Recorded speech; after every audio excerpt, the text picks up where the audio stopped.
ವೇಳೆ ಶಾಲಾ ಮೈದಾನದ ಸಮೀಪದ ರಸ್ತೆ ಪಕ್ಕದಲ್ಲಿ ಜಮಾಯಿಸಿದ್ದ ತ್ಯಾಜ್ಯವನ್ನು ತಿನ್ನುತ್ತಿದ್ದ ಹಂದಿಯೊಂದು ತಲೆ ಮೇಲೆ ಬೆದರಿದ ಬೀದಿ ನಾಯಿಗಳ ಗುಂಪಿನಿಂದ ಹೆದರಿದ ಹಂದಿಯು ಮೊದಲಿಗೆ ಶಾಲಾ ರಸ್ತೆಯಲ್ಲಿರುವ ಒಂದು ಸೂಪರ್ ಮಾರ್ಕೆಟ್ ಒಳನುಗ್ಗಿ ಜನರ ಹಾವಳಿಯನ್ನು ಕಂಡು ಅಲ್ಲಿದ್ದ ಸಾಮಗ್ರಿಗಳನ್ನು ಚೆಲ್ಲಾಪಿಲ್ಲಿಗೊಳಿಸಿ ದಿಕ್ಕು ತಪ್ಪಿ ಓಡಾಡುವ ಮಧ್ಯೆ ಹಲವು ಸಾಮಗ್ರಿಗಳು ನಾಶಗೊಂಡಿದೆ.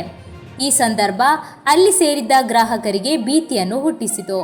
ಬಳಿಕ ಅಲ್ಲಿಂದ ಸಮೀಪದ ಹಣ್ಣು ಹಂಪಲಿನ ಅಂಗಡಿಗೆ ನುಗ್ಗಿದ ಹಂದಿ ಅಲ್ಲಿ ಕೂಡ ಸಾಮಾನುಗಳನ್ನು ನಾಶಗೊಳಿಸಿದೆ.